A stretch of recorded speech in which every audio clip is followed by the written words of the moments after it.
بسم اللہ الرحمن الرحیم قل هل يستوي الأعمى والبصير صدق اللہ العظیم وصدق رسولہ النبی الکریم الامین ان اللہ وملائکتہ یصلون علی النبی یا ایہا الذین آمنوا صلوا علیہ وسلموا تسلیما الصلاۃ والسلام علیکہ یا سیدی یا رسول اللہ وعلی آلک واصحابک یا حبیب اللہ مولا صلی وسلم دائماً ابدا علی حبیبک خیر الخلق کلہم منزہ عن شریک فی محاسنہ فجوہر الحسن فیہ غیر منقاسم محمد تاج رسل اللہ قاطبۃ محمد صادق الاقوال والکلم محمد ذکرہ روح لانفسنا محمد شکرہ فرد علی الامم رب صلی وسلم دائماً ابدا علی حبیبک خیر الخلق کلہم۔ اللہ تبارک و تعالی جل جلالہ وعم نوالہ واتم برہانہ وعظم شانہ وجل ذکرہ وعز اسمہ کی حمد و ثناء اور حضور سرور کائنات مفخر موجودات زینت بزم کائنات دستگیر جہاں غم گسار زماں سید سروراں حامی بے کساں قائد المرسلین خاتم النبیین احمد مجتبیٰ جناب محمد مصطفیٰ صلی اللہ علیہ وآلہ واصحابہ وبارک وسلم کے دربار گہر بار میں ہدیہ درود و سلام عرض کرنے کے بعد السلام علیکم ورحمۃ اللہ وبرکاتہ۔ رب ذوالجلال کے فضل اور توفیق سے جمعۃ المبارک کے موقع پر ہم علم و حکمت کانفرنس کا انعقاد کر رہے ہیں۔ میری دعا ہے خالق کائنات جل جلالہ ہم سب کو زیادہ سے زیادہ علم نافع عطا فرمائے اور رب ذوالجلال ہمیں اس پر عمل کرنے کی توفیق عطا فرمائے۔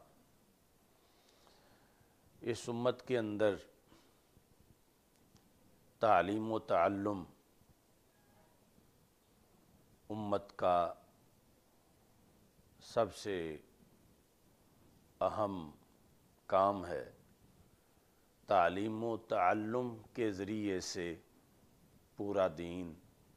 نبی اکرم صلی اللہ علیہ وسلم سے صحابہ کرام رضی اللہ تعالیٰ عنہم نے حاصل کیا کہ نبی اکرم صلی اللہ علیہ وسلم نے اس کی تعلیم دی اور صحابہ کرام رضی اللہ تعالیٰ عنہم نے تعلم کیا اور پھر آگے نسل در نسل تعلیم و تعلم کا سلسلہ جاری رہا یہاں تک کہ آج بھی اللہ کے فضل و کرم سے اس امت میں تعلیم و تعلم کا سلسلہ جاری ہے اور علماء مدرسین معلمین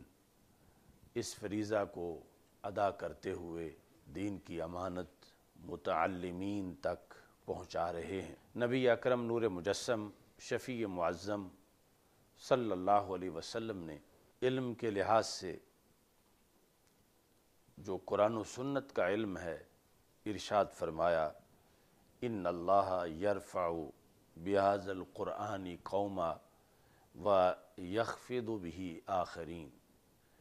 کہ رب ذوالجلال اس قرآن کے ذریعے سے کچھ لوگوں کو بلندی دیتا ہے اور اللہ اسی کے ذریعے سے کچھ لوگوں کو زوال دیتا ہے۔ یعنی جب وہ قرآن مجید کی طرف متوجہ ہوتے ہیں پڑھتے ہیں عمل کرتے ہیں تو پھر ان کو بلندی ملتی ہے عروج ملتا ہے، اور معاذ اللہ اگر قرآن کی طرف پشت کر دیں قرآن پڑھنا چھوڑ دیں یا قرآن پر عمل کرنا چھوڑ دیں تو پھر انہی لوگوں کو تنزل ملتا ہے اور ان کی عظمت کا سورج غروب ہو جاتا ہے۔ نبی اکرم نور مجسم شفیع معظم صلی اللہ علیہ وسلم نے اس حقیقت کو جو قرآن مجید برہان رشید نے خود بیان کی، قل هل یستوی الاعمی والبصیر، کیا نابینا اور دیکھنے والے برابر ہو سکتے ہیں؟ یعنی استفہام انکاری ہے، نابینا اور دیکھنے والا کبھی بھی برابر نہیں ہو سکتے، ان میں زمین و آسمان کا فرق ہے۔ ایسے ہی خالق کائنات جل جلالہ نے قرآن مجید برہان رشید میں یہ ارشاد فرمایا، قل هل یستوی الذین یعلمون والذین لا یعلمون، کیا علم والے اور علم کے بغیر جو لوگ ہیں کہ یہ کبھی برابر ہو سکتے ہیں؟ یعنی ہرگز یہ برابر نہیں ہو سکتے۔ تو نبی اکرم نور مجسم شفیع معظم صلی اللہ علیہ وسلم نے اس بنیاد پر اپنی وراثت علم دین کو قرار دیا،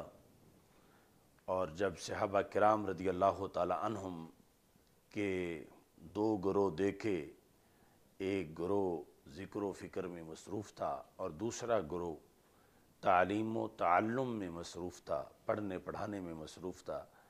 تو نبی اکرم صلی اللہ علیہ وسلم اس گروہ کے اندر تشریف فرما ہوئے جو تعلیم و تعلم میں مصروف تھا، اور دونوں گروہوں کی آپ نے تحسین کی کہ دونوں ہی اچھے ہیں،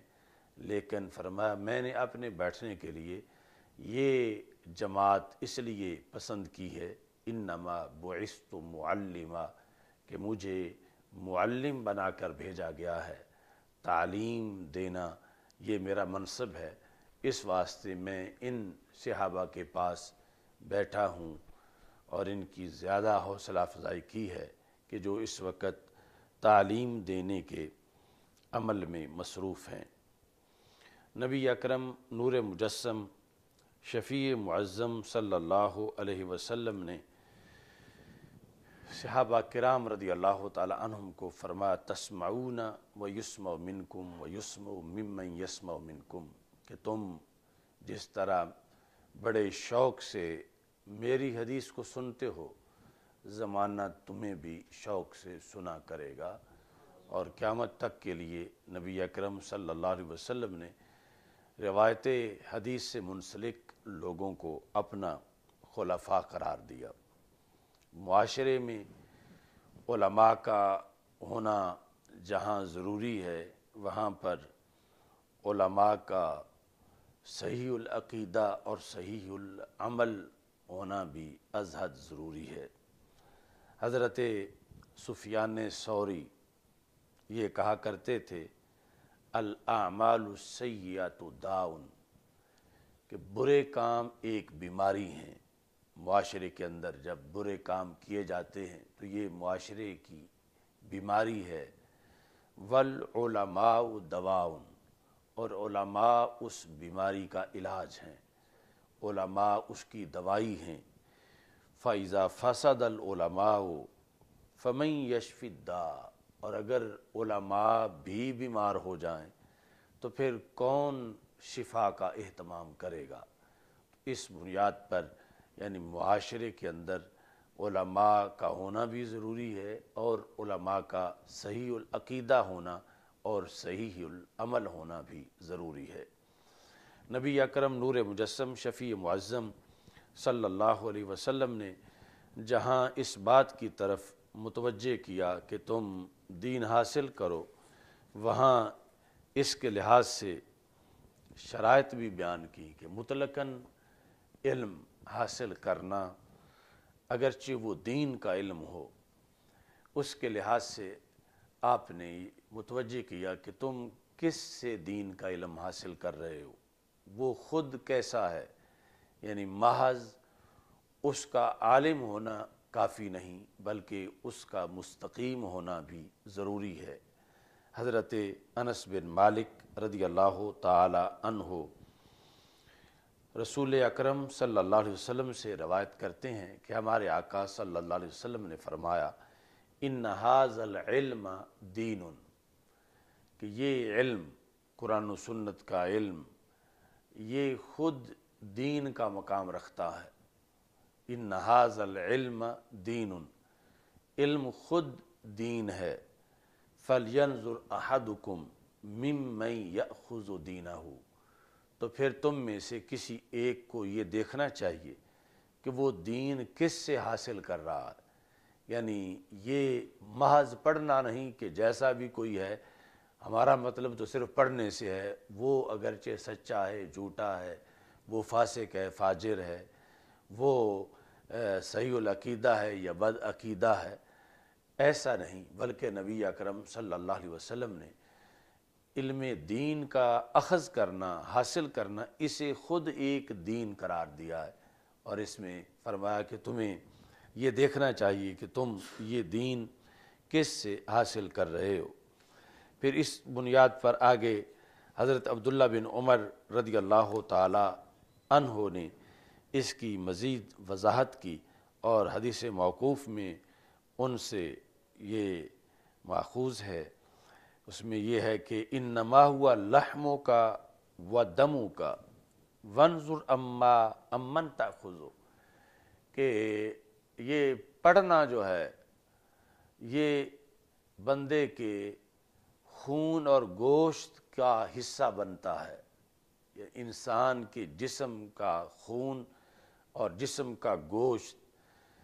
اس کا جس چیز نے جزو بننا ہو تو اس میں کتنی احتیاط کی ضرورت ہے کہ انسان کے خون کا کوئی غلط چیز حصہ نہ بنے اور انسان کے گوشت کا کوئی غلط چیز حصہ نہ بنے۔ تو حضرت عبداللہ بن عمر رضی اللہ تعالی عنہ نے نبی اکرم صلی اللہ علیہ وسلم سے یہ روایت بھی کیا، خود اپنی وضاحت بھی کی کہ اس کو معمولی چیز نہ سمجھو کہ یہ جیسے ایک وہ دوائی ہوتی ہے کہ جو جسم سے دور پڑی ہے، نہ بندہ وہ پی رہا ہے نہ اس کی مالش کر رہا ہے، تو وہ جیسی بھی ہے اگرچہ زہریلی ہو دور پڑی ہے، اس کا کوئی معاملہ نہیں۔ فرمایا علم جو تم حاصل کر رہے ہو یہ ڈائریکٹ تمہارے خون کا حصہ بن رہا ہے اور تمہارے گوشت کا حصہ بن رہا ہے، تو اس بنیاد پر تمہیں یہ دیکھنا چاہیے کہ تم کس کی بات سن رہے ہو، تم کس کے پاس پڑھ رہے ہو، تم کس کی تقریر سن رہے ہو، تم کس کی کتاب پڑھ رہے ہو۔ ہمارے آقا صلی اللہ علیہ وسلم نے ارشاد فرمایا خذ عن الذین استقاموا ولا تأخذ عن الذین مالوا، تو ان لوگوں سے تم دین حاصل کرو جو مستقیم ہوں، استقامت والے ہوں، اور ان سے دین حاصل نہ کرو مالو، جو کہ حق سے میلان کرنے والے ہوں، باطل کی طرف ڈھل جانے والے ہوں اور سیدھے رستے سے ہٹ جانے والے ہوں، پھسل جانے والے ہوں، ان سے تم دین حاصل نہ کرو، دین ان سے حاصل کرو جو کہ استقامت والے ہیں۔ نبی اکرم نور مجسم شفیع معظم صلی اللہ علیہ وسلم نے دین کے لحاظ سے جو شرائط بیان کیں علماء کے لیے، اور یہ کہ پھر وہ اس علم کو دنیا میں آگے پہنچائیں، اس میں علماء کا اپنے علم پر عمل کرنا ہے۔ خطیب بغدادی رحمۃ اللہ علیہ نے اپنے رسالے اقتضاء العلم العمل کے اندر یہ احادیث ذکر کیں کہ نبی اکرم نور مجسم شفیع معظم صلی اللہ علیہ وسلم نے یہ ارشاد فرمایا ہے، حضرت ابو درداء رضی اللہ تعالی عنہ رسول پاک صلی اللہ علیہ وسلم سے روایت کرتے ہیں کہ ہمارے آقا صلی اللہ علیہ وسلم نے فرمایا کیف انت یا عویمر اذا قیل لک یوم القیامہ اعلمت ام جہلت، کہ اے ابو درداء، جن کا نام عویمر تھا، کہ جب قیامت کے دن تجھ سے یہ پوچھا جائے گا اعلمت ام جہلت، کہ تم عالم ہو یا جاہل ہو، اس وقت تمہاری کیا صورتحال ہوگی جب تمہیں اس سوال کا جواب دینا پڑے گا کہ تجھ سے پوچھا جائے گا بتاؤ تم عالم ہو یا جاہل ہو، تم جو بھی جواب دو گے وہ جواب تمہارے لیے بہت سخت ہوگا۔ اگر تم فَإِن قُلْتَ عَلِمْتُ، اگر تم کہو گے میں عالم ہوں، میں نے پڑھا ہے، تو پھر اسی پر بات ختم نہیں ہوگی۔ قِيلَ لَكَ فَمَاذَا عَمِلْتَ، کہا جائے گا کہ جو پڑھا تھا اس پر عمل دکھاؤ، کہ جتنا تم نے پڑھا تھا اس پر زندگی بھر کتنا تم نے عمل کیا۔ فَمَاذَا عَمِلْتَ فِيمَا عَلِمْتَ، تو اب پڑھا ہوا 1 گھنٹے کا جو ہے اس پر بھی عمل کرتے ہوئے پوری زندگی لگ جاتی ہے۔ تو یہ ایک اہم سوال ہوگا عالم سے کہ اگر تو پڑھا ہوا ہے تو پھر اپنے پڑھے ہوئے پر اپنا علم ثابت کر، تم نے اپنے پڑھے ہوئے پہ کتنا علم کیا، کتنا عمل کیا۔ وَإِن قُلْتَ جَهِلْتُ، اور اگر تم یہ جواب دو گے کہ میں ان پڑھ ہوں، میں جاہل ہوں، قِيلَ لَكَ فَمَا كَانَ عُذْرُكَ فِيمَا جَهِلْتَ أَلَا تَعَلَّمْتَ، کیوں تم جاہل رہے، تم نے پڑھا کیوں نہیں، کیا عذر تھا تمہیں، تم کس لیے علم سے دور رہے۔ تو اس بنیاد پر دور رہنے والا جو جواب ہے اس پر بھی شدید مواخذہ ہے، اور جو پڑھنا ہے، عالم ہونا ہے، اس سے بھی جان نہیں چھوٹے گی جب تک کہ پڑھے ہوئے پر علم کا حساب مکمل نہیں ہو جائے گا۔ نبی اکرم نور مجسم شفیع معظم صلی اللہ علیہ وسلم نے اس سلسلہ میں مزید یہ ارشاد فرمایا کہ کچھ لوگ اہل جنت میں سے جہنم والوں کی طرف جھانک کے دیکھیں گے۔ ان اناسا من اہل الجنہ یتطلعون الی اناس من اہل النار، ہوں گے جنت میں، لیکن ایسی جگہ ہوگی جہاں جنت والے جہنم والوں کو جھانک کے دیکھ سکیں، دیوار کے اوپر سے ہو کے، اور انہیں پہچان سکیں، وہ انہیں جہنم والے نظر آئیں۔ فَيَقُولُونَ، تو جب جنت والے کچھ جہنم والوں کو دیکھیں گے تو انہیں وہ پہچان میں آ جائیں گے کہ یہ تو وہ لوگ تھے کہ جو ہمارے خطیب تھے، ہمارے عالم تھے، ہمارے مبلغ تھے، اور ہم انہی سے پڑھتے تھے، انہی کا خطبہ سنتے تھے۔ تو یہ تعجب سے کہیں گے بِمَا دَخَلْتُمُ النَّارِ، تم کیسے جہنم میں داخل ہو گئے ہو؟ فَوَاللَّهِ مَا دَخَلْنَا الْجَنَّةَ إِلَّا بِمَا تَعَلَّمْنَا مِنْكُمْ، ہمیں تو جنت ملی ہی اس علم کے صدقے ہے جو ہم نے تجھ سے پڑھا تھا، تو ہم جنت میں چلے گئے ہیں، تم کیسے جہنم میں چلے گئے ہو؟ حالانکہ ہمیں تو جنت کا پتہ ہی نہیں تھا، جنت کا دروازہ ہمیں آپ لوگوں نے دکھایا، اور ہم آپ کی تقریریں سن کے، آپ لوگوں کا درس سن کے ہم اس طرف متوجہ ہوئے، تو ہم جنت میں ہیں، تم جہنم میں کیسے چلے گئے؟ تو رسول اکرم صلی اللہ علیہ وسلم ارشاد فرماتے ہیں فَيَقُولُونَ، تو وہ جہنم میں موجود مبلغ علماء معاذ اللہ یہ کہیں گے اِنَّا كُنَّا نَقُولُ وَلَا نَفْعَلُ، کہ ہم لوگوں کو تو تبلیغ کرتے تھے مگر خود اس پہ عمل نہیں کرتے تھے، تو لوگ تو ہم سے سن کے جنت پہنچ گئے، اور ہم جو ہمارا علم تھا اس پر عمل نہ ہونے کی وجہ سے معاذ اللہ ہمیں جہنم میں داخل ہونا پڑا۔ تو اس بنیاد پر نبی اکرم نور مجسم شفیع معظم صلی اللہ علیہ وسلم نے جہاں علم کی طرف متوجہ کیا اور اس کو وراثت نبوی قرار دیا، اور یہ فرما من یرید اللہ بہ خیرا یفقہہ فی الدین، کہ اللہ جس سے خیر کا ارادہ فرماتا ہے اسے دین کی سمجھ عطا کر دیتا ہے، تو ساتھ ہی نبی اکرم صلی اللہ علیہ وسلم نے اس حقیقت کو بھی واضح کیا کہ علم جہاں جلوہ گر ہے وہاں ذمہ داریاں مزید ہیں، اور اگر ایسی جہت کو پیش نظر نہیں رکھا جائے گا تو پھر جو فیض پانے والے ہیں وہ تو جنت میں چلے جائیں گے، اور خود جہاں سے ان کو فیض مل رہا ہے وہ معاذ اللہ کتنے ایسے ہیں کہ جو جہنم میں چلے جائیں۔ ایسے علم کو محققین نے اس چراغ کی طرح کہا کہ جو رستے پہ جل رہا ہو، لوگ تو اس کے ذریعے اپنا رستہ معلوم کر لیں، لیکن خود اس کا فیتہ جو ہے وہ اپنے آپ کو ہی جلا رہا ہے اور اپنے لیے ہی وہ آگ کا اہتمام کر رہا ہے۔ نبی اکرم نور مجسم شفیع معظم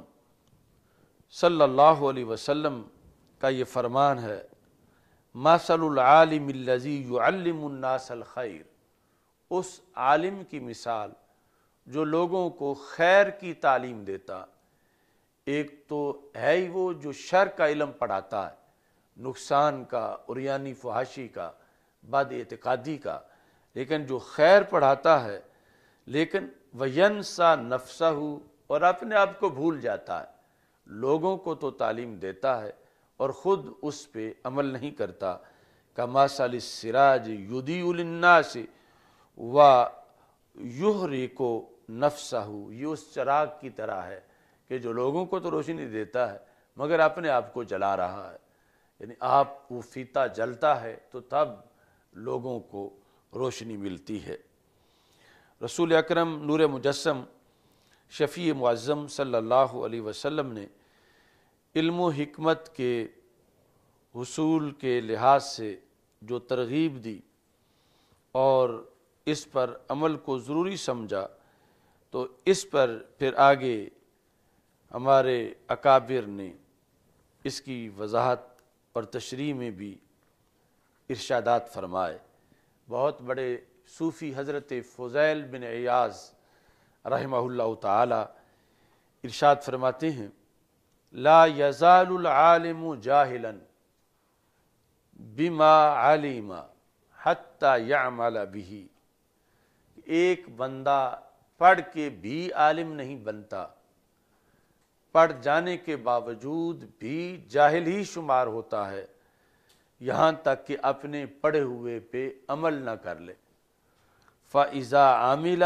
بِهِ كَانَ عَالِمًا، جب اپنے پڑھے ہوئے پہ عمل کر لے گا تو پھر اس کو عالم شمار کیا جائے گا، جب تک عمل نہیں ہوگا اس وقت تک وہ عالم قرار نہیں پائے گا۔ حضرت داؤد طائی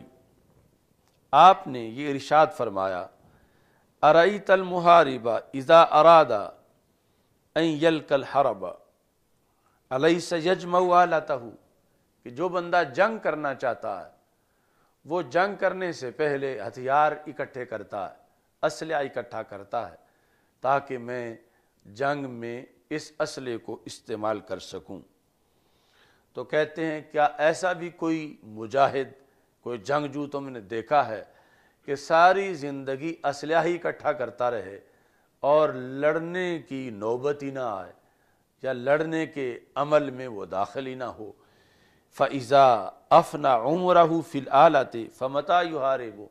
اگر ساری زندگی اس نے اسلحہ اکٹھے کرتے ہی گزار دی تو پھر لڑے گا کب؟ لڑنے کے لیے تو کیا پھر کوئی دوسری زندگی اس کو ملے گی؟ تو ان العلم آلۃ العمل، کہ علم جو ہے وہ عمل کا آلہ ہے۔ فَإِذَا أَفْنَى عُمُرَهُ فِي جَمْعِهِ، تو اگر کسی نے عمر ساری پڑھنے میں ہی گزار دی، فَمَتَىٰ يَعْمَلُ، تو پھر عمل کب کرے گا؟ تو اس بنیاد پر یعنی علم کے ساتھ فوری طور پر عمل کا ہونا ضروری ہے، اور اس عمل کے پائے جانے کے بعد ہی ایک عالم کو عالم ہونا نصیب ہوتا ہے، ورنہ وہ پڑھنے لکھنے کے باوجود بھی جاہل قرار پاتا ہے۔ علم کے لحاظ سے ہمارے اکابرین نے آخری دم تک تعلیم و تعلم کے لحاظ سے جو محنت کی، اس کے مختلف مناظر اکابر کی کتابوں میں موجود ہیں۔ الجواہر المضیہ فی طبقات الحنفیہ، اس کے اندر یہ ذکر ہے کہ حضرت قاضی امام ابو یوسف، جو امام اعظم ابو حنیفہ رحمۃ اللہ علیہ کے سب سے بڑے ذہین اور سب سے بڑے علامہ شاگرد تھے، حضرت قاضی ابو یوسف رحمۃ اللہ علیہ جب آخری نزع کے وقت میں تھے تو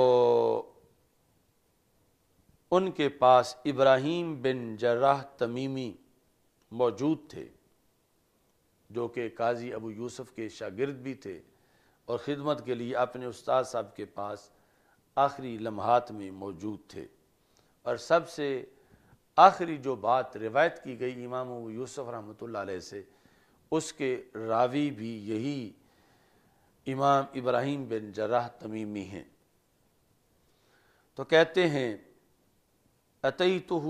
اعودہ، میں ان کے پاس عیادت کے لیے جب پہنچا،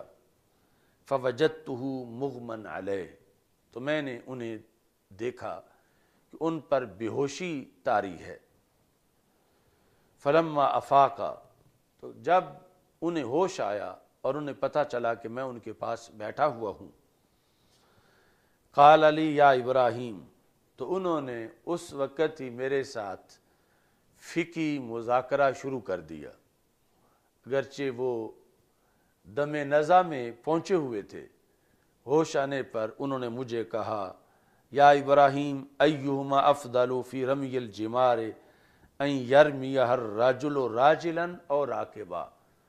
کہ تم مجھے یہ بتاؤ کہ حج کے موقع پر جو جمرات کو رمی کرنی ہوتی ہے،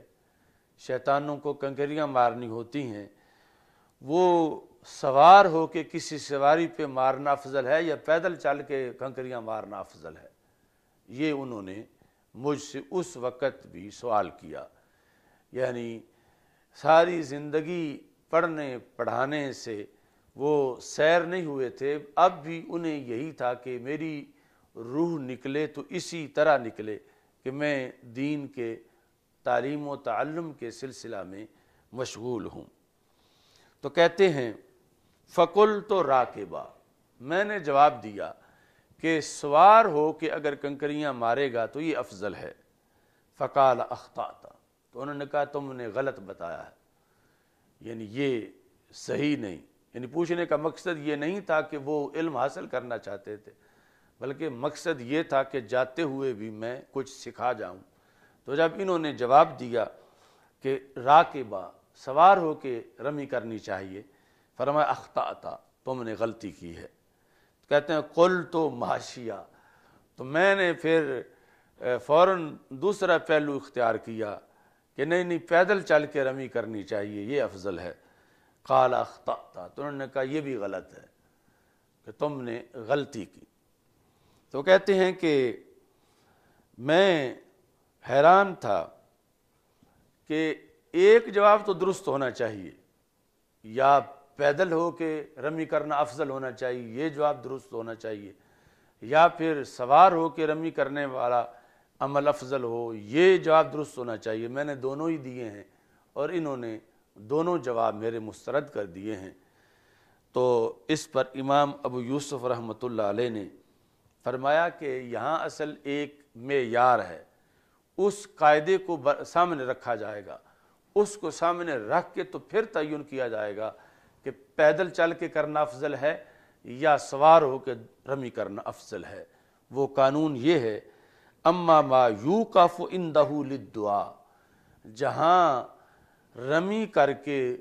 دعا کے لیے وقوف کرنا جائز ہے،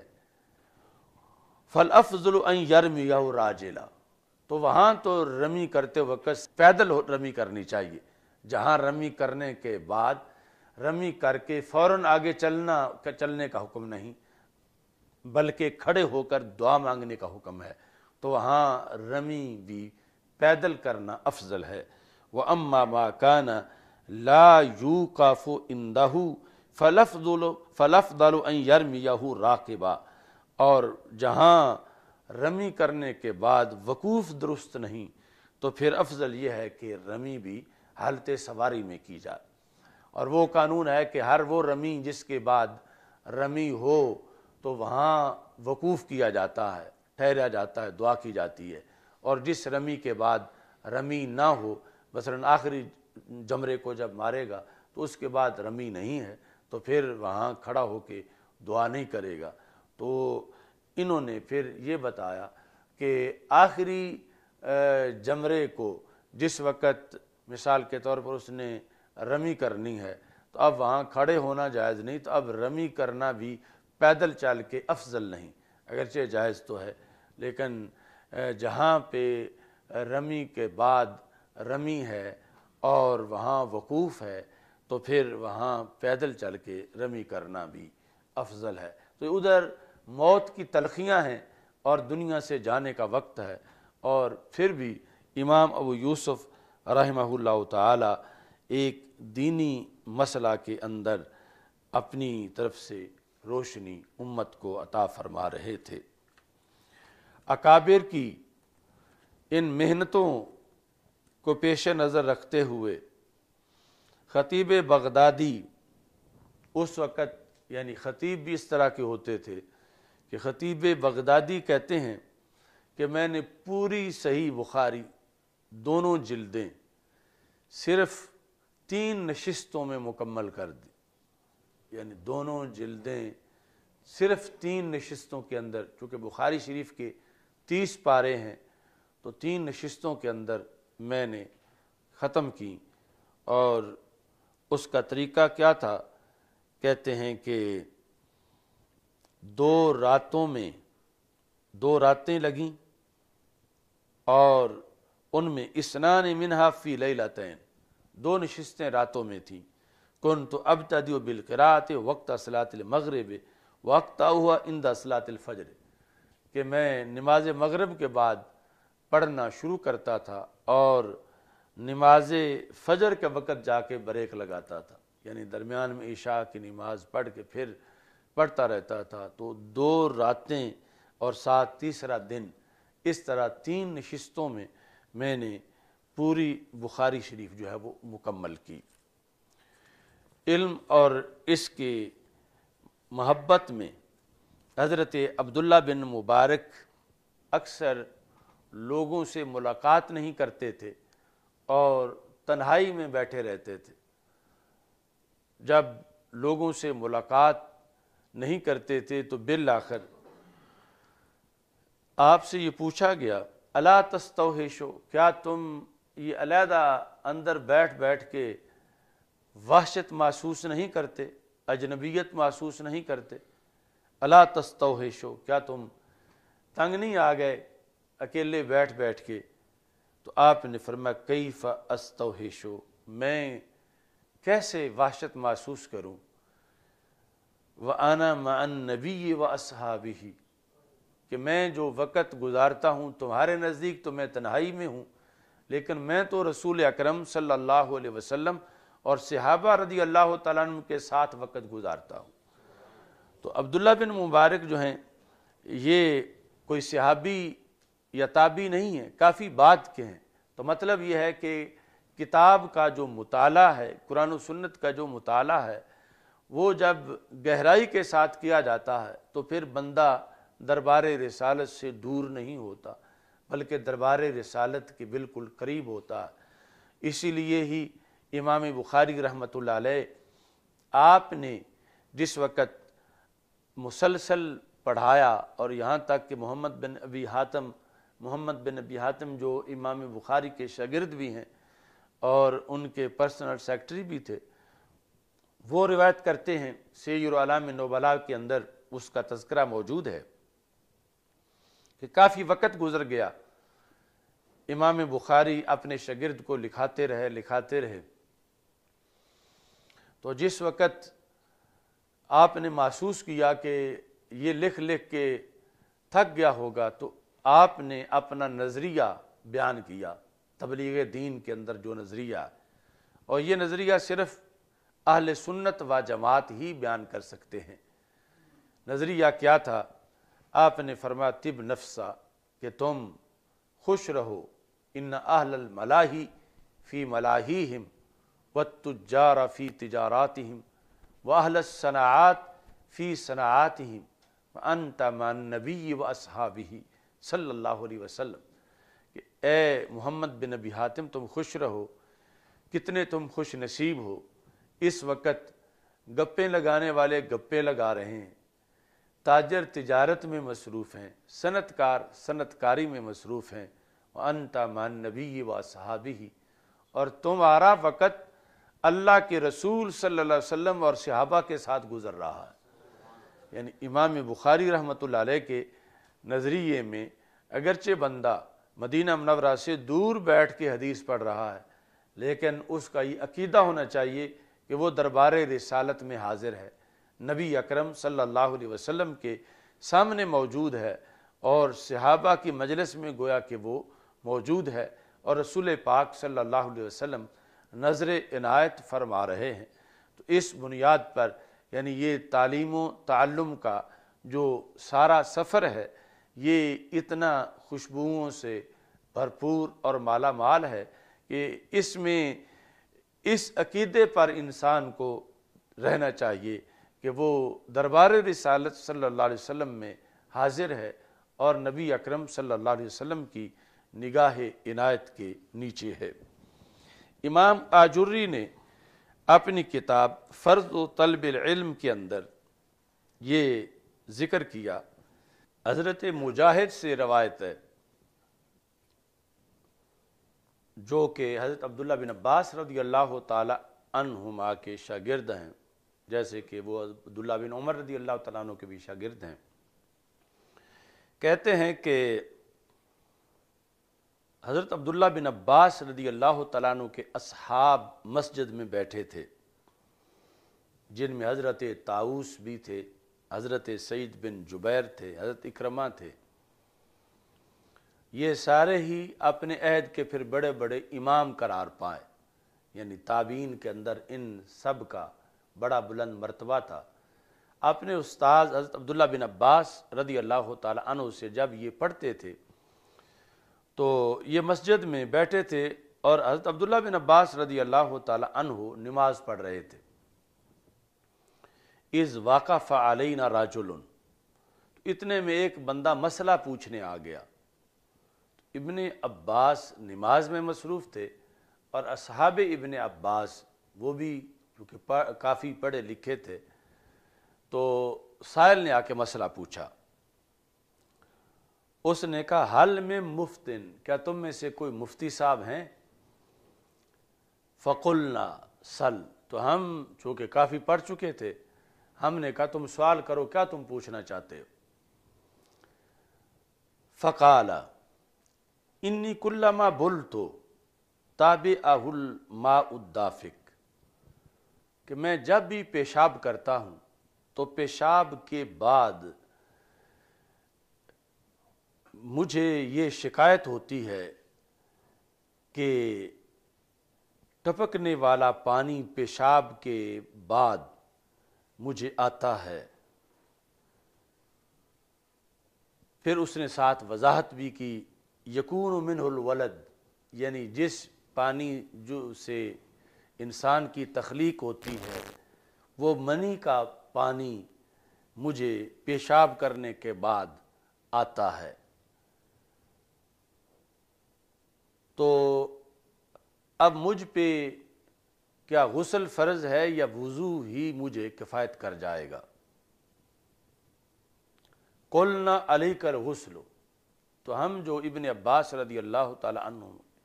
شاگرد بیٹھے ہوئے تھے ہم سب نے یہ جواب دیا کہ تجھ پر غسل فرض ہے۔ قال فول الرجل وهو يرجع، وہ بندہ مسئلہ پوچھ کے باہر نکلا اور ساتھ پڑھ رہا تھا انا للہ و انا الیہ راجعون، یعنی اس کے سامنے اس کے ماضی کے کئی ایسے مواقع تھے اور پھر اسے افسوس لگ رہا تھا کہ میں تو وضو ہی کرتا رہا ہوں تو مجھ پہ تو غسل بھی فرض تھا، تو میری کتنی نمازیں ضائع ہو گئیں اور کتنا میرا نقصان ہو گیا۔ یعنی اس حالت میں وہ شخص جو ہے وہ مسئلہ پوچھ کے باہر چلا گیا۔ حضرت عبداللہ بن عباس رضی اللہ تعالی عنہ نماز میں تھے تو آپ نے جلدی جلدی نماز مکمل کی۔ ثم قال لاکرمہ، پھر سلام پھیر کے حضرت اکرمہ جو شاگردوں میں بیٹھے تھے انہیں کہا علیہ بالرجل، اس بندے کو واپس بلاؤ جس کو تم نے مسئلہ بتایا ہے۔ تو کہتے ہیں واقبل علینا فقال ارأیتم ما افتیتم بہذا الرجل، ادھر اسے بلانے کے لیے ایک ساتھی کو بھیج دیا اور ہماری طرف جو ہم فتویٰ دینے والے تھے متوجہ ہو کر آپ نے یہ ارشاد فرمایا ارأیتم ما افتیتم بہذا الرجل عن کتاب اللہ عز وجل، کہ اس بندے کو جو تم نے فتویٰ دیا یہ کیا تم نے قرآن مجید سے فتویٰ دیا؟ قلنا لا، تو ہم نے کہا نہیں، قرآن مجید میں تو کوئی ایسی آیت نہیں ہے۔ قال فعن سنت رسول اللہ صلی اللہ علیہ وسلم، تو کیا تم نے اس شخص کو سنت رسول صلی اللہ علیہ وسلم سے فتویٰ دیا؟ قلنا لا، تو ہم نے کہا ایسی تو کوئی حدیث بھی ہمارے سامنے موجود نہیں ہے۔ قال فعن اصحاب رسول اللہ صلی اللہ علیہ وسلم، تو کیا تم نے تمہارے سامنے صحابہ رضی اللہ تعالیٰ عنہ میں سے کسی کا فتویٰ تھا کہ صحابہ سے یہ صورت پوچھی گئی ہو اور صحابہ نے یہ جواب دیا ہو اور تم نے وہی جواب آگے بتا دیا ہے؟ کیا ایسا ہے کسی صحابی نے یہ فتویٰ دیا؟ قلنا لا، تو ہم نے کہا کہ ہمارے پاس کسی صحابی سے بھی منقول ایسا کوئی فتویٰ نہیں تھا۔ قال فاما، تو آپ نے فرمایا پھر تم نے کس سے فتویٰ دیا، یعنی تمہاری دلیل کیا تھی؟ قلنا ان رأینا، تو ہم نے کہا کہ ہم نے اپنی رائے سے فتویٰ دیا، یعنی رائے سے ہم نے عقل دوڑا کے تو یہ شرعی حکم سمجھا تو ہم نے یہ فتویٰ دے دیا۔ رائے سے فتویٰ دینا قرآن و سنت سے ماخوذ اس کا تو شریعت میں حکم ہے، جس طرح کہ حضرت معاذ بن جبل رضی اللہ تعالی عنہ کو جب یمن کا قاضی بنا کر نبی اکرم صلی اللہ علیہ وسلم نے بھیجا تو بھیجتے وقت فرمایا بما تقضی یا معاذ فیصلہ کیسے کرو گے؟ تو انہوں نے کہا اقضی بکتاب اللہ، میں قرآن مجید سے فیصلہ کروں گا۔ فرمایا ان لم تجد فی کتاب اللہ، اگر تم کتاب اللہ میں نہ پاؤ تو پھر کیسے؟ تو انہوں نے کہا اقضی بسنت رسول ہی، میں سنت رسول صلی اللہ علیہ وسلم کو سامنے رکھ کر فیصلہ کروں گا۔ فرمایا ان لم تجد فی سنت رسول ہی، اگر تم رسول پاک صلی اللہ علیہ وسلم کی سنت کے اندر بھی اس کا حل نہ پاؤ تو پھر کیا کرو گے؟ تو کہا اجتہد برأیی، میں اپنی رائے سے اجتہاد کروں گا، یعنی قرآن و سنت سے مسئلہ اخذ کر کے میں بتاؤں گا۔ تو نبی اکرم صلی اللہ علیہ وسلم نے فرمایا کہ الحمدللہ الذی وفق رسول اللہ بما یرضی بہ رسول اللہ صلی اللہ علیہ وسلم، ساری تعریفیں اس خدا کی ہیں جس نے میرے معین کردہ گورنر کو وہ بات کہنے کی توفیق دی ہے جسے سن کے رب کا رسول خوش ہو گیا ہے۔ تو مطلب آپ نے تحسین فرمائی اور ادھر یمن والوں کو حکم دیا کہ جو یہ قرآن و سنت سے اجتہاد کر کے بتائیں گے وہ پھر ان کی رائے نہیں ہوگی، وہ شریعت قرار پائے گی۔ لیکن یہاں جو صورتحال تھی، جب مسئلہ کے لحاظ سے ان کے پاس دلیل کے جس سے اخذ کیا ہو، کہتے ہیں قرآن مجید سے بھی نہیں، سنت سے بھی نہیں، اور صحابہ رضی اللہ تعالی عنہم کے فتویٰ سے بھی نہیں، تو حضرت عبداللہ بن عباس رضی اللہ تعالی عنہ کہنے لگے لذاک یقول رسول اللہ صلی اللہ علیہ وسلم فقیہ واحد اشد علی الشیطان من الف عابد، فرمایا یہی وجہ ہے کہ رسول پاک صلی اللہ علیہ وسلم نے فرمایا ہے کہ ایک فقیہ اکیلا شیطان پر 1000 عبادت گزاروں سے بھاری ہوتا ہے۔ اکیلا فقیہ اشد علی الشیطان من الف عابد، یعنی 1000 عابد شیطان کو وہ نقصان نہیں دے سکتا جو ایک فقیہ دے سکتا ہے، یعنی اتنا بڑا مقام ہے فقیہ کا، اور جس کو دین کے علوم کا پتہ ہو۔ تو یہاں اگرچہ وہ آج کے فقہا کے مقابلے میں ان میں سے ہر ایک ہی کروڑ مرتبہ بڑا فقیہ تھا، لیکن نفس مسئلہ کے اندر جو مسئلہ کا حکم چاہیے تھا وہ چونکہ نہیں بتایا گیا تھا، اور ادھر سے پھر وہ بندہ جو ہے وہ انا للہ و انا الیہ راجعون پڑھتا نکل گیا تھا اور مسئلہ صحیح بیان نہیں ہوا تھا، تو رسول پاک صلی اللہ علیہ وسلم کی اس حدیث کی طرف متوجہ کیا حضرت عبداللہ بن عباس رضی اللہ تعالیٰ عنہ نے کہ بلا وجہ سرکار نے یہ نہیں فرمایا، علم بڑی چیز ہے اور علم کے ذریعے شیطان کا اچھے طریقے سے مقابلہ کیا جا سکتا ہے۔ اتنے میں وہ شخص واپس آ گیا جس کو حضرت اکرمہ بلانے گئے ہوئے تھے، تو حضرت عبداللہ بن عباس رضی اللہ تعالیٰ عنہ نے پھر اس کے مسئلے میں مزید وضاحت پوچھی جس پر ہی جواب دیا جا سکتا تھا۔ آپ نے فرمایا ارائیتا اذ کان ذاکا منکا اتجد شہوتن فی قبولکا، کہ آپ کو جب یہ پانی آتا ہے پیشاب کے بعد، کیا تمہاری شرمگاہ کو شہوت بھی محسوس ہوتی ہے؟ قال لا، اس نے کہا نہیں، شہوت تو محسوس نہیں ہوتی۔ یعنی یہ تو بعد میں فقہا نے پھر اب فقہ کی کتابوں میں لکھا ہوا ہے کہ اس کو مزی کہتے ہیں، منی نہیں کہتے، اور اس سے وضو ٹوٹتا ہے اور یعنی اس سے غسل لازم نہیں ہوتا۔ اس وقت ابھی یہ مسائل ابتدا میں تھے، تو آپ نے پھر اس بندے سے سوال کر کے حقیقت اس کی جانی، فرمایا کہ اتاجد و شہوتن فی قبولکا، کیا اس سے تمہیں اپنی شرمگاہ کے اندر شہوت محسوس ہوتی ہے؟ تو اس نے کہا مجھے کوئی شہوت محسوس نہیں ہوتی۔ آپ نے فرمایا فہل تجد خضرا فی جسدک، کیا جب وہ پانی نکلتا ہے تو اس سے تیرے جسم میں ہیجان پیدا ہوتا ہے اور مخصوص کیفیت پیدا ہوتی ہے؟ قال لا، اس نے کہا ایسا تو کچھ بھی نہیں ہوتا۔ تو حضرت عبداللہ بن عباس رضی اللہ تعالی عنہ نے فرمایا یجزی کا منہ الوضو، اس سے وضو کافی ہے، یعنی ایسی حالت بنے تو غسل فرض نہیں ہوتا بلکہ وضو سے ہی کام چل جاتا ہے اور وضو کفایت کرتا ہے،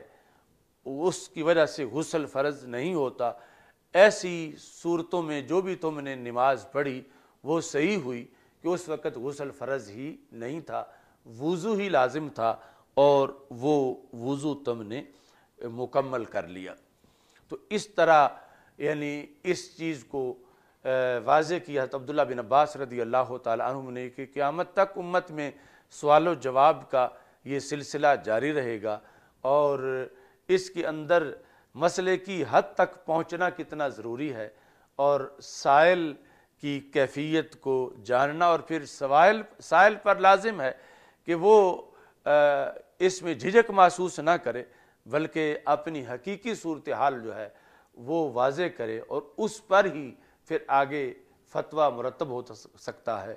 اور حقیقی طور پر مسئلے کا جواب دیا جا سکتا ہے۔ ابن سیرین کہتے ہیں کہ علماء کے پاس، جو حقیقی علماء ہیں، ان کے پاس عین تعلیم کے دوران بیٹھنا ہی فائدہ مند نہیں، بلکہ ویسے بھی ان کے پاس بیٹھیں تو اس پر بڑے فوائد مرتب ہوتے ہیں، یعنی وہ ایک مستقل علم کا درجہ رکھتا ہے وہ عمل۔ حضرت امام مالک رحمۃ اللہ علیہ، یحییٰ بن یحییٰ نیشا پوری نے امام مالک رحمۃ اللہ علیہ کے پاس پوری موطا امام مالک پڑھ لی کہ یحییٰ بن یحییٰ پڑھتے رہے، امام مالک جو موطا کے مصنف ہیں وہ سنتے رہے، سنانے کے بعد پھر ان کے پاس بیٹھ گئے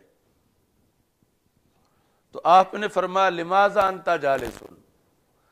اب تو تم چلے جاؤ کہ پوری موطا تم نے میرے پاس پڑھ لی ہے اور میں نے تمہیں اتنا ٹائم دیا ہے کہ تم نے 2-4 سبق نہیں، 2-4 باب نہیں، پوری کی پوری موطا میرے سامنے پڑھی، میں نے سنی، لماذا انت جالس، اب تم کیوں بیٹھے ہو؟ قال اتعلم ادبک، کہ پہلے میں نے آپ کی کتاب پڑھی اب میں آپ سے ادب سیکھ رہا ہوں، یعنی اتعلم ادب کا، یہ یعنی میرا بیٹھنا آپ سے ادب کے حصول کے لیے ہے، یعنی یہاں بیٹھنے سے بھی مجھے بہت سی چیزوں کا علم آئے گا، بیٹھنے سے بھی بہت سی چیزیں جو کتاب میں لکھی ہوئی نہیں ہیں یا جو تعلیم و تعلم کا بظاہر موضوع نہیں بنتی، تمہارے پاس بیٹھنے سے بھی مجھے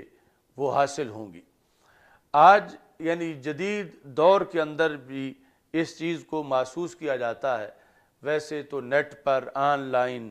اور ٹیپ ریکارڈر کے ذریعے یا سی ڈی کے ذریعے کسی سے سیکھنا، اس میں یعنی سیکھنے کا عمل پایا جاتا ہے، لیکن پھر بھی وہ جو صحبت کا اثر ہے اور جو علماء کی مجلس کی برکت ہے، جو حقیقی علماء ہوں، وہ پھر بھی ایک علیحدہ مقام ہے کہ جس کی طرف حضرت یحییٰ بن یحییٰ نے اشارہ کیا کہ میں اتعلم ادب کا، اب میں تمہاری ذات کے ذریعے سے ادب حاصل کر رہا ہوں۔ ابن سیرین کہتے ہیں، جو بہت بڑے تابعی ہیں، کہتے ہیں ان اقواما ترکوا العلم، کہ کچھ لوگوں نے علم ترک کر دیا، ومجالسۃ العلماء، اور علماء کے پاس بیٹھنا بھی چھوڑ دیا، واتخذوا محاریب، اب یہ ایک علیحدہ معاملہ ہے۔ ایک تو یہ ہے نا کہ آج کوئی مثلاً علماء کے پاس بیٹھتا نہیں اور دنیا داری میں مصروف رہتا ہے اور ہر وقت جو ہے وہ لہو و لعب میں مصروف ہے یا کسی اور کام میں۔ یہ لوگ جو تھے تصوف کی محبت میں علیحدہ ہوئے، واتخذوا محاریب، انہوں نے محرابیں پکڑ لیں، زاویے، کونے، حجرے، مختلف گوشے،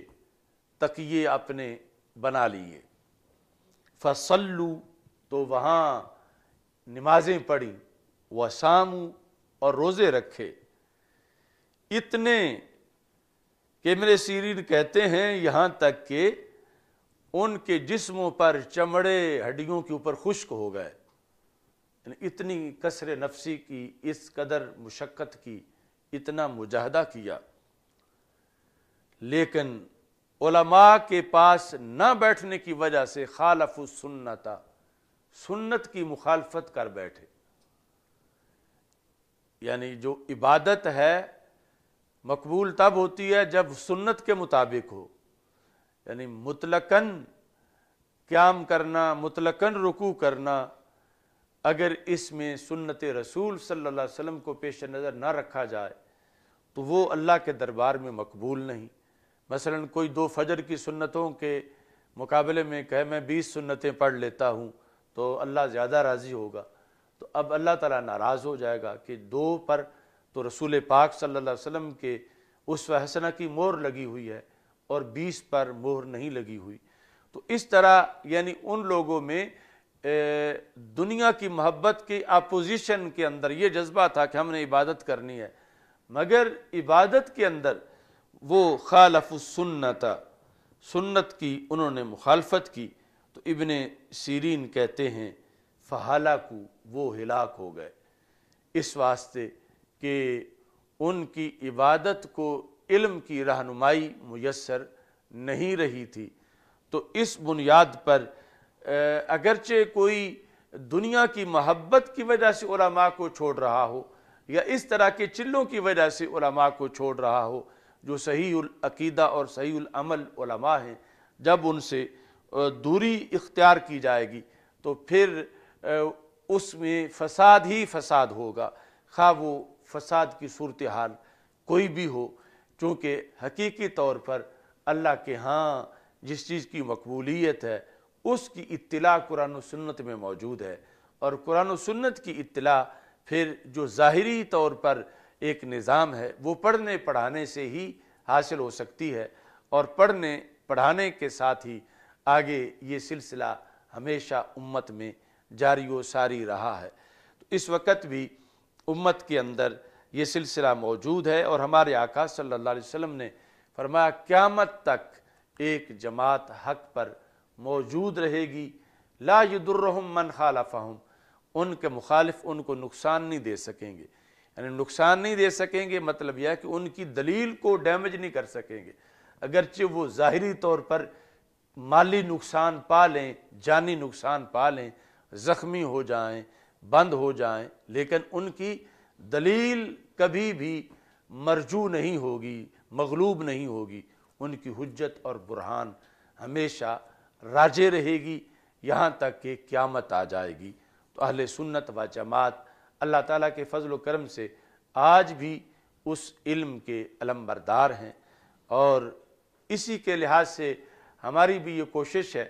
ابھی تعلیمی سال مکمل ہوا، اور انشاءاللہ رمضان المبارک کے بعد جو ہے وہ دورہ حدیث شریف، تخصص فی الفقہ والعقائد اور درس نظامی کے جو دیگر شعبات ہیں ان کا سلسلہ انشاءاللہ اللہ کی توفیق سے، رسول پاک صلی اللہ علیہ وسلم کی نگاہ عنایت سے پھر شروع ہوگا، اور رمضان المبارک میں انشاءاللہ روزانہ فہم دین کورس کا اہتمام کیا جائے گا، اور اہم ایشوز پر روزانہ لیکچر دیے جائیں گے، اور اس کے علاوہ شب برات کے موقع پر بھی اللہ کے فضل سے اہم اجتماع ہوگا۔ 4 اپریل کو بکی شریف میں لبیک یا رسول اللہ صلی اللہ علیہ وسلم کانفرنس کا انعقاد کیا جائے گا، اور بھی جو اس وقت کے کرنٹ ایشوز ہیں ان پر انشاءاللہ مسئلہ قرآن کہ قرآن میں کوئی تحریف نہیں ہے، اور جو اس سلسلہ میں ہندوستان کے اندر ایک نام نہاد شخص وسیم کی طرف سے جو رٹ دائر کی گئی ہے کہ قرآن مجید کی 26 آیات کو معاذ اللہ نکالنا چاہیے، اس کے رد میں بھی انشاءاللہ ہم پروگرام کریں گے، اور دیگر ایشوز پر بھی کلمہ حق اللہ کے فضل سے بلند ہوگا۔ اللہ تعالی ہم سب کا حامی و ناصر ہو، وآخر دعوایا ان الحمد للہ رب العالمین۔